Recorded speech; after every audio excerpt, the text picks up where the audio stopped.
Hello, I'm Jamie Shell, the editor at the Avery Journal-Times in Newland, North Carolina. Here with me is our staff writer, Matt Debnam.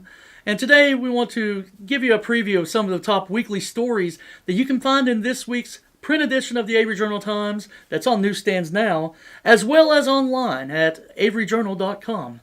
Matt, tell us about what's going on in the news this week. Well, Jamie, we have a few big stories in our newspaper this week.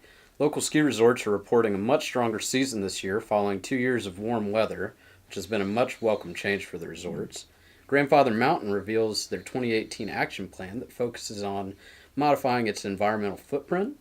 In other news, we have a gathering of local leaders last week at the Avery County Administrative Offices, welcoming representatives from the NC Rural Center.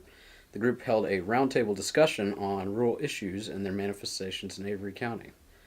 Looking ahead to the 2018-19 budget year, Avery County Schools faces significant challenges in funding for pre-K and exceptional children's services. While ICS faced a shortfall of more than $500,000 at the beginning of the school year, a number of changes have allowed the school system personnel to reduce that deficit to $270,000. So more on that in this week's edition. Jamie, how are the Vikings doing this week in sports? Well, the Avery Vikings boys basketball team defeated Madison 73-63 last week, and then went on to beat Polk by a score of 81-40 to get back on the winning track. All in all, it was a good week for the Vikings as well as the girls basketball team. They picked up one win in 2 games when they beat Polk. Avery Wrestling also did a great job at the Western Highlands Conference. Of their 7 wrestlers who competed, 6 of them finished in the top 3 in their class in the event.